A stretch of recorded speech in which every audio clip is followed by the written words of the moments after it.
Good evening and welcome to Reality Check. I'm Sanket Upadhyay. The two-day strike of bank employees has ended today. Bankers across the country were on strike opposing the move of the central government to privatize public sector banks.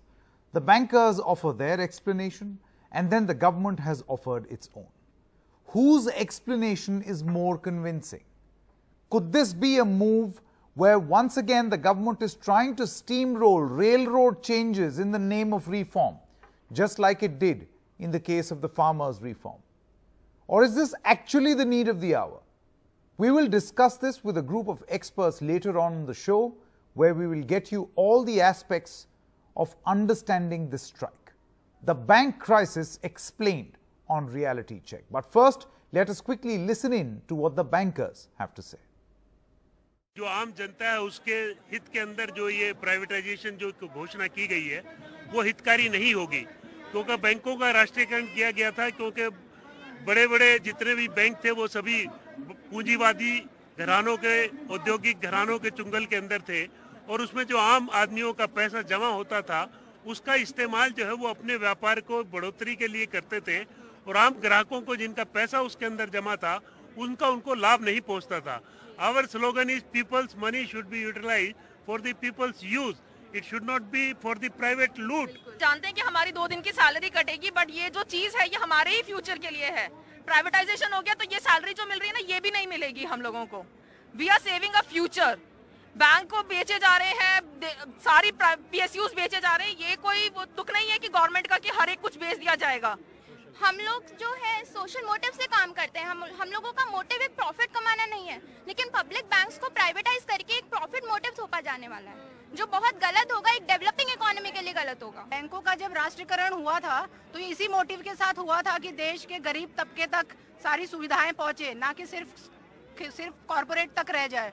और आज सरकार वापस से वही वाला दौर लाना चाहती है, मतलब हमको फिर से गुलामी की तरफ धकेलना चाहती है. पहले हम अंग्रेज सरकार के गुलाम थे और आज हम सिर्फ एक चंद कॉर्पोरेटों के गुलाम होकर रह जाए. आप अपना जनधन योजना ले लीजिए, डायरेक्ट बेनिफिट ले लीजिए, ट्रांसफर ले लीजिए. ये सारी चीजें जो हैं ये गवर्नमेंट बैंक्स के थ्रू ही पहुंचती हैं आम लोगों तक. गांव में कोई भी आप एक्सिस बैंक की या आईसीआईसीआई बैंक और यस बैंक की ब्रांचेस नहीं देखेंगी, बट आप एक रूरल एरिया में चले जाइए, वहाँ को SBI, IOB, Indian overseas bank, जो भी नॉर्थ और साउथ का उनका है ब्रांचेस, उसके अकॉर्डिंग उनको आपको पब्लिक सेक्टर बैंक का ही पहुंच मिलेगा वहाँ पे, जिसके थ्रू लोगों को बैंकिंग की सुविधा दी जा रही है. This is just indicative to the strike. If the government doesn't listen to us, we are going to march ahead with lot of protests and strikes which may be indefinite, for an indefinite period. Across the country, bank employees were protesting. Why? They are standing against the privatization of public sector banks. They say that privatization will cause bank employees to either lose their jobs or the job security they currently have. In particular, they are worried that instead of being government employees, they may become tied to short-term contracts. They say that public sector banks are much more likely to service low-income, rural borrowers, savers, and small businesses. After privatization, interest rates may go up, and bank branches in remote rural areas may be shut down to cut costs. They say that public sector banks implement government schemes like the Jan Dhan Yojana and have provided a fiscal stimulus amid the COVID pandemic, something the private sector is unlikely to participate in. Finally, they say that many public sector banks are turning an operating profit, which is profit before interest and taxes are paid out, implying that employees have worked efficiently to keep costs low. They are questioning why privatization is needed at all. So what triggered this? The Indian government has made promises of divestment in the past, but not really delivered. But in the budget announcement in February, Nirmala Sitharaman set very ambitious targets for privatization, in particular of public sector banks. She said 2 public sector banks will be privatized within the year. She did not specify which out of the 12 public sector banks this will be, leading to justified worry within the sector as a whole. So far, the government has not given clear answers to questions about bank privatization. But today, Nirmala Sitharaman finally spoke about it in a press conference. She said we want banks to meet the aspirations of the country, that not all banks are going to be privatized. She said that the interests of existing employees will be protected at all costs, and that privatization will lead to more equity and allow banks to scale up their operations and employ even more people. Let's listen in to what exactly she said. Srimati Indira Ji nationalized banks. There was a purpose, and that purpose probably was served, partly served, fully served. I'm not getting into that. But yet, we need banks which are going to be able to scale up. So we have even announced, and recently, 1 year ago, 1.5 years ago, in fact one before also during 2016-17, amalgamating banks so that you have banks big enough. So we have brought in banks which are going to be able to meet the aspirational needs of this country. And also, because these need not be a subjective on-the-spot decision, we've announced a public enterprise policy, based on which we have identified those 4 areas in which we said government presence, public sector presence will be there, and bare minimum presence is what we have said, which, for your immediate answer, means that not all of them are going to be privatized. All right, let me now introduce our guest, because this is a very important issue of discussion. Is this just fear, or there is actually much more than what is out there in the public domain? R. Gandhi, former RBI Deputy Governor, is with us. Nasir Salim, former banker, managing partner of Flexi Capital. Brinda Jagirdar, senior economist and former chief economist of the SBI. Thank you very much, ma'am. Madan Sabnavis, chief economist of CARE Ratings. Thank you very much, Madan.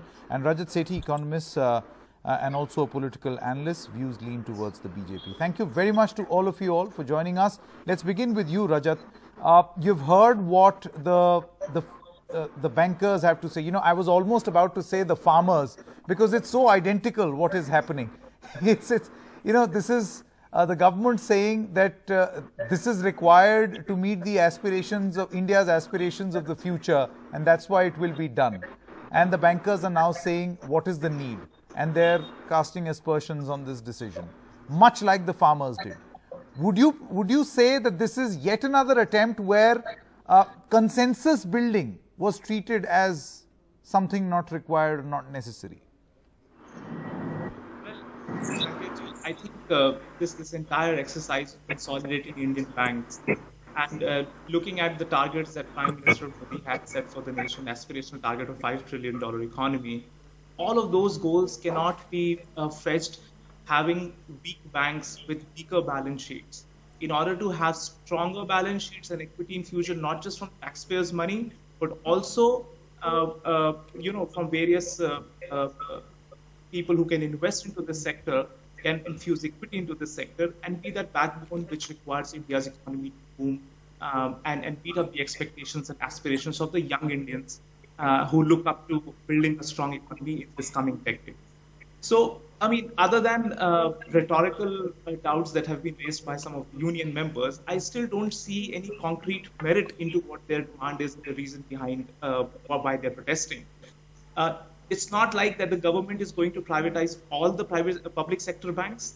They have declared in the budget that just 2 public sector banks, which would be relatively smaller banks, would be privatized. And it's a gradual approach that the government is taking, understanding the need that the employees of these banks will have. They have to be accommodated. The financial sector has to be robust in order to have all of these people within the payrolls of these banks. So all of these things are there. But there is a glide path that the government has charted out and has treaded onto very carefully. Okay. And I think, yeah. Sure. Let me come back to you. Mr. R. Gandhi, see, Rajat Sethi just now mentioned that, you can't have weak banks with a weak balance sheet and hope for your economic targets to be achieved. But my question is, why can't public sector banks also be strong banks? Why do public sector banks have to be weak? And why does their privatization only be the solution for making them strong? Yeah, thank you. The question is not about whether the public sector bank is weak or strong. Basically, what is needed is in the years to come, as the banks grow, they will be needing large capital to be continuously coming, not only just for meeting the provision requirement against the NPAs, but also as a growth capital. So that is what is a fundamental issue.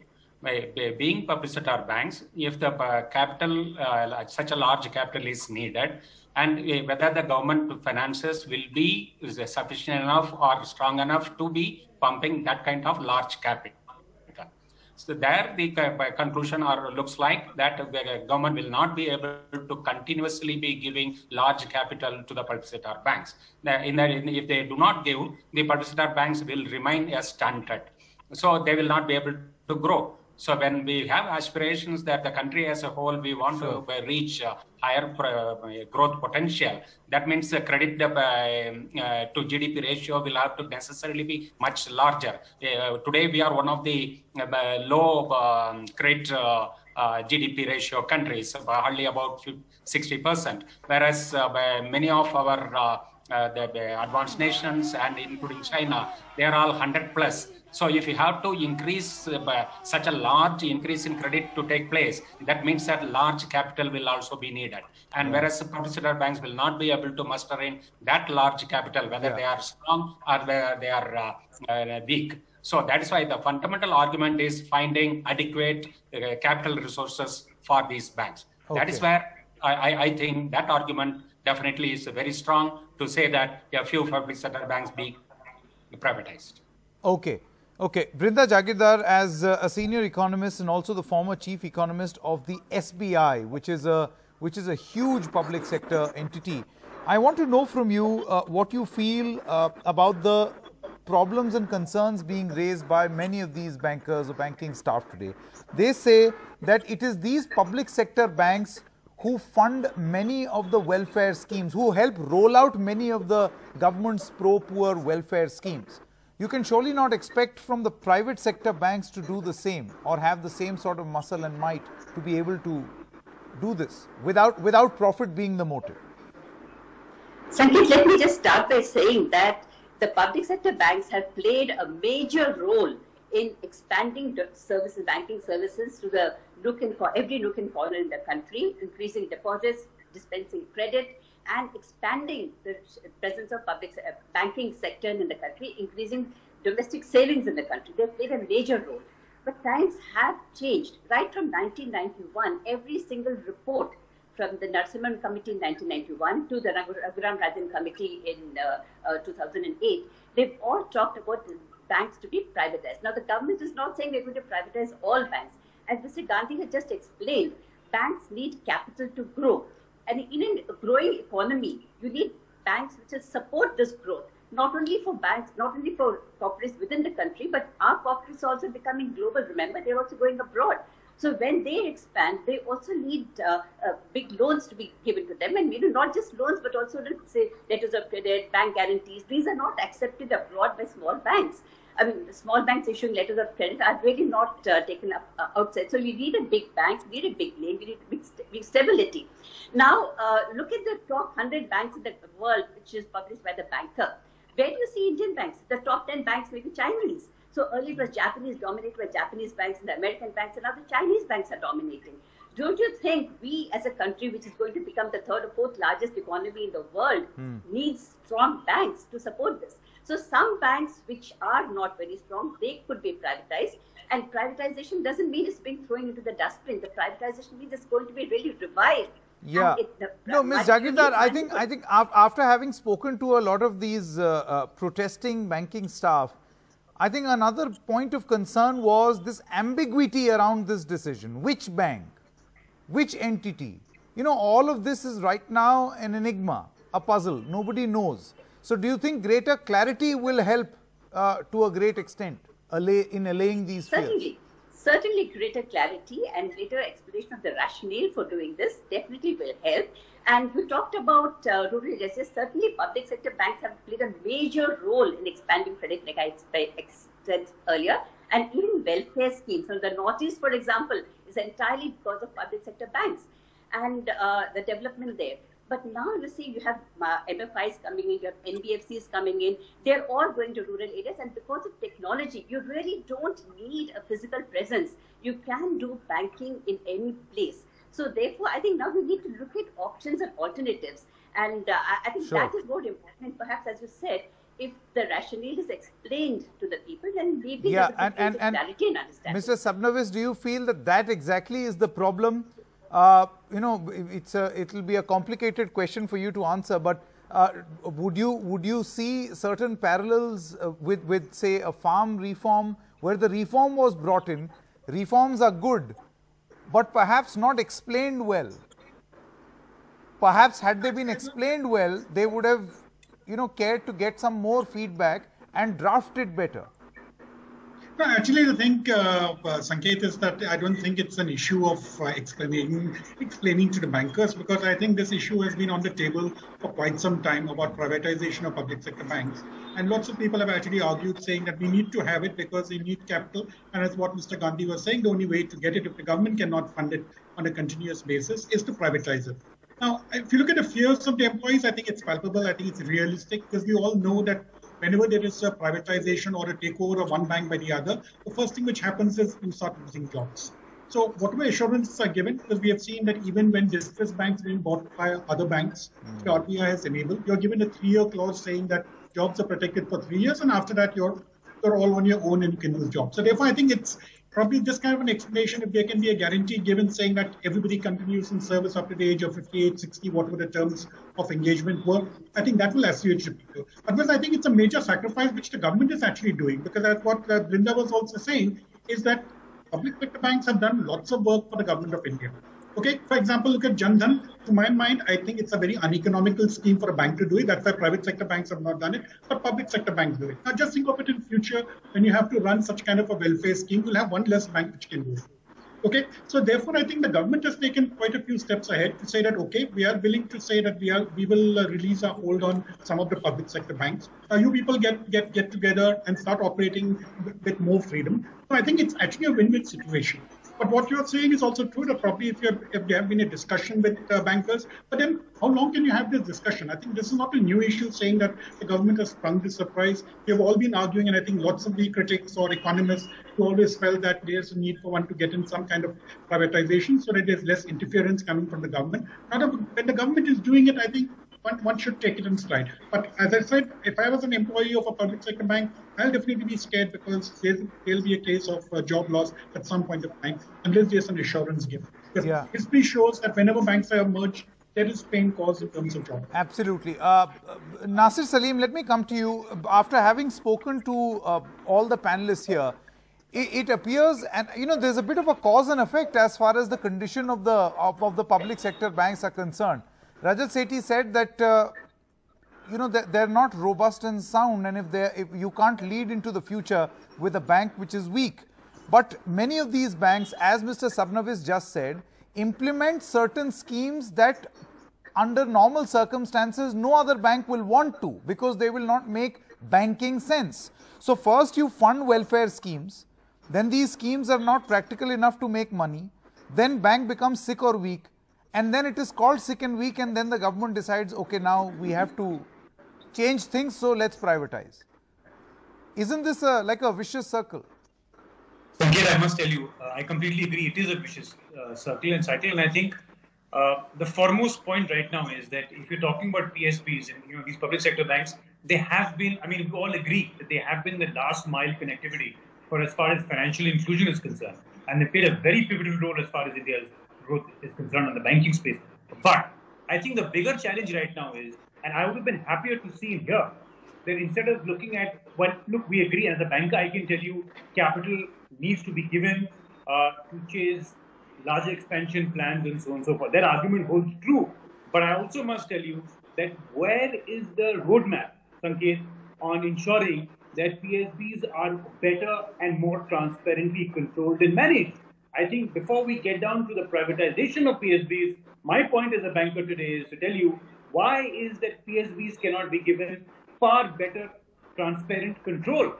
Because the challenge is that each time a PSB, and then we see those controls being mismanaged, those controls not falling in place, and therefore NPAs piling up, or for example, certain welfare schemes. I must tell you, I must confess to you, welfare schemes, if managed within the parameters of a strict control and compliance, will ensure that the banks don't leak on their balance sheet. There is a responsible way of banking, and one can conduct those very favorably to your balance sheet. Number one. My second quick point is, Sanket, I would have wanted to also know, and this is obviously sets a bad precedence, because I must tell you, we've seen in the past many such instances where we've talked about privatization, but look, who is the partner available to actually infuse that amount of capital? We saw what happened exactly with the IDPI Bank a few years ago, where it was requested for privatization, a mandate went out in the market, but what happened? LIC is the one who picked up stake eventually.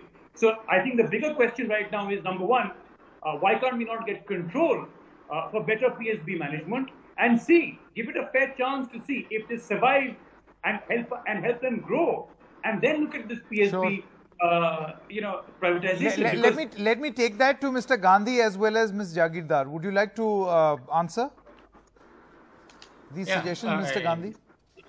Yeah, my point is that what Salim is mentioning is that the decision could be sometime later after trying out. The other argument is that we have tried out already, and we have already come to the conclusion that it is not happening. That's why we are going ahead. So that way, by giving additional time, it is not likely to be changing in a big way. Yes, the improving the governance on the part of the public sector banks will definitely help. For that, only the amalgamated or the merged big entities, they will there will be a chance for good governance to show the results. But the other banks who are not yet merged, either they are weak or they are not good enough for merger. That is where this alternate thinking has been thought about. That's what I would think. And one more, the argument, because several people have mentioned that financial inclusion has been sponsored mostly by the public sector bank. That was history. Now today, in the last few years, if you look at the expansion in terms of branches, touch points, ATMs, POS machines, they're all happening from the private sector, either private sector banks or private sector entities like Paytm Payment Bank or Fino Payment Banks or the payment system operators. So that is where the real expansion is now happening beyond the public sector entities. So that way, the private sector is also understanding the need for going well into the market to the doorstep of the customers. So that way, access is equally being important, being given by the private sector. Okay, I've run out of time completely, but we'll take this discussion forward. Let's see. Yeah, Ms. Jagirdar, quickly, 10 seconds. Just one quick response. Somebody spoke of IDPI Bank. I think that is in the past. That model is no longer being considered. Look at Lakshmi Vilas Bank. What happened? It was given to DBS. Now, DBS is a foreign bank and is the only wholly owned subsidiary in the country, which has converted itself into wholly owned subsidiary. So I think we need to get these. We need technology, we need people, we need products, we need processes, and this is for customer service. Okay, run out of time, but Rajat Sethi and Nasir Salim, Mr. Gandhi, Mr. Sabnavis, as well as Ms. Jagirdar, thank you very much. We'll carry forward this discussion. Let's hope there is no situation where bankers decide to go on strike again. But that's all the time we have in this edition of Reality Check. News continues on the other side. Stay with us.